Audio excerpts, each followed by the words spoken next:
First of all, thank you very much for being here.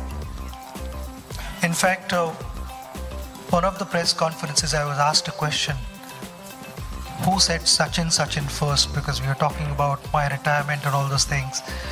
And I said, Sachin will reverberate in my ears till my last breath. And everyone was surprised with my answer. I said it was my mother who said Sachin first. The question was, when did that happen? I don't remember when that happened first, but it happened on number of occasions when I was 4 or 5 year old and would play the whole day in front of my building with my friends. My priority was to play and not to have lunch or have milk at 4 o'clock. The lady who used to look after me, my mother would get hold of her and say, usko jaake dhoond ke leke aao, but I would never come home. So she had to carry a glass of milk and chase me all over in our, the apartments where nobody knew where I was. But cricket being my first love, when I loved other sports, but cricket was always right at the top. I started playing cricket at Shivaji Park, but without knowing the importance of nutrition. Scored a lot of runs at school levels and was not particularly following a good diet. I was playing one game inside a stadium, which was the first big game. Till then, I had played a lot of cricket, but that was on Shivaji Park, Azad Maidan, Cross Maidan, Matunga Maidan, and all those gymkhanas I would play, where there would be a lot of breeze and all those kind of things, and whatever diet was there, somehow it worked, or even if it didn't work, I didn't understand to what extent it didn't work. The moment I got inside the stadium, the conditions changed. They were more challenging.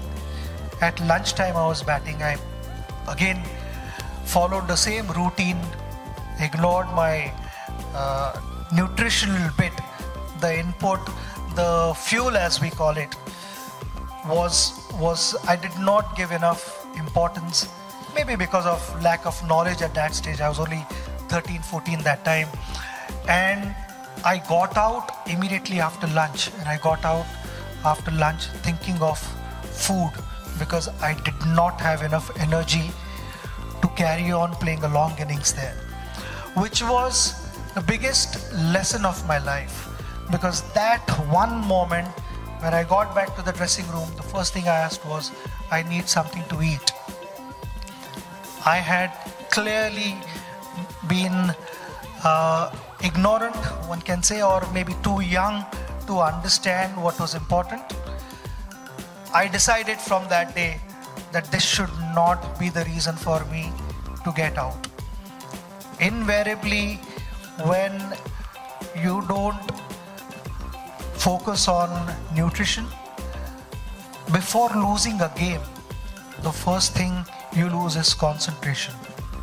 And at any cost, I'm not going to let that happen again in my career. I started focusing on my nutritional intakes.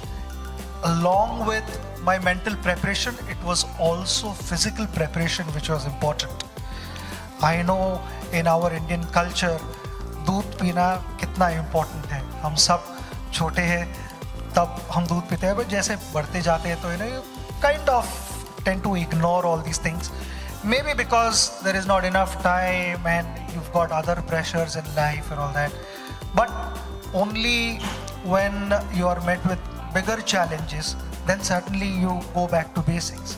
अगर तबीयत खराब होती है, throat थोड़ा खराब होता है, तो हम always दूध में हल्दी डाल के दूध पीते हैं. All I can say is milk has always been good for us. It has helped me in my preparation. Milk with something really special added, oats. And with the research and the knowledge of PepsiCo, I know that it's going to be a fantastic drink for everyone to consume. And I feel if a working man, a professional, has to maintain certain standards of his performance, and then how one would be able to do that consistently over a period of time.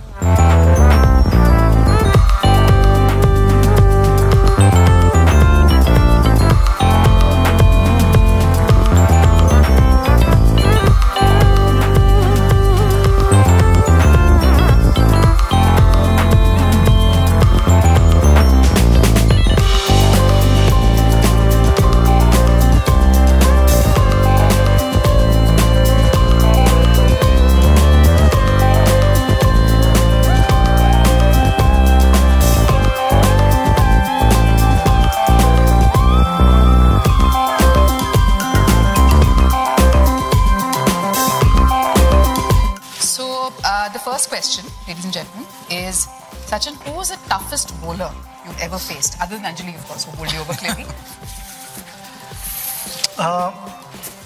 The toughest bowler. See, if I have to start counting the number of world-class bowlers that I played from 1989, there'll be nothing less than 25 at least. And I'm talking about real world-class bowlers. Really nice. But someone I didn't particularly enjoy batting against was Hansi Kronia. I don't know, for some reason I got out, and then over a period of time I figured out that, you know, I'm better off being at the non-strikers end. So we would, in partnership, you talk a lot in the middle of the pitch, and I would say that, okay, दूसरे end से अगर Donald डाल रहा है या Pollock या जो भी डाल रहा है, I will manage that guy, but Hansi को थोड़ा ज़्यादा strike लेना. Interesting. Okay, great. Okay, the second question is, which is the toughest series that you've ever played? The toughest series, without any doubt, I think was in 1999. We went to Australia and we played them. I thought they had a great side. You know, in a team of 11, when you have literally 7, 8 match winners, world-class players, and the rest are also very good. You know, it's not so easy to then go and beat a team like that, and that was a team which dominated world cricket for a number of years. You know, in whichever part of the world they went, they dominated, and they had their own style of playing, very aggressive. And it was, I still remember in Melbourne and Adelaide and Sydney, the brand of cricket they played impressed the whole world, and everyone wanted to kind of play that brand of cricket. Though we all respect our styles of playing, but everyone felt that the brand of cricket they played was special, and they were able to do that because it was a world-class team. Also, it's one of the largest oats growing regions in the world. So maybe Australians khate kya hai? Okay. Third question, controversial. Okay, one day or test? I'm very clear in my mind. It's test cricket. I think most of the guys would say that, for a simple reason that in test cricket, a bowler is always trying to get you out. In one-day cricket, you know, if you bowled a couple of good overs and you know, you nick a ball to third man, you go to the non-strikers end. But in test cricket, you nick a ball and you go back to the dressing room. You know, so that is the difference. There are different challenges. In one-day cricket, you have to keep up with the pace of the game, but in test cricket, you actually control the pace of the game. So it's also about long-term. You know, it's about having that vision, planning, and then you also get time to execute your plan. If you've had a bad session, you can still make a comeback because there are 5 days, many more sessions than one-day cricket. One-day cricket moves too quickly, though not as fast as T20. But if I have to compare test cricket and one-day cricket, without any doubt, a greater satisfaction is when you do well in test cricket and you do something special for the team. And I think you also brought some of those insights to us when when we were talking about first jobbers and young people, to say a career is almost like a test match, right? I mean, you need to invest every day in terms of training to win in the long term. So it's almost like it's not a shot. 100%, because, you know, Test cricket, one-day cricket, you've had a hard day, and then you get 2-3 days of gap in between to recover. But Test cricket, if you've had a hard day, then it's not, you can't be making excuses that, you know, yesterday was a tough day, that's why today was a bad one. That cannot be acceptable. And to prepare yourself physically and mentally, there are a lot of things that one needs to do post-match and pre-match. And the pre-match days could be day 2 in the evening, preparing for day 3, or day 4, and day 5 sometimes becomes the most important day of a test match. So you need to prepare yourself, and it's not just mental, it's physical as well. Absolutely, thank you. Last question, I promise. So, the cover drive, the straight drive, or the pull shot? Your favorite? There is no toss-up there. I enjoyed playing straight drive. Straight drive has always been something which my coach kept telling me, and it started from where I grew up in Sahitya Savas in Bandra. In our colony there were 2 buildings, and then in the middle was our pitch, and that was the scoring zone. So if from the middle, if you were able to hit the ball to the main gate, one got a boundary, or if you were able to go directly there, then it was a 6. But the threat was, if you did not get your shot right and you hit the ball over the first floor, you were out. So you had to be straight. And that's how my coach also brought me up. He said that, you know, the straighter you play, the safer it is. Great. And always remember, there is no fielder there. Great. If you get it right, it's a boundary. True for philosophy of life as well. The straighter you play, the more you're likely to win.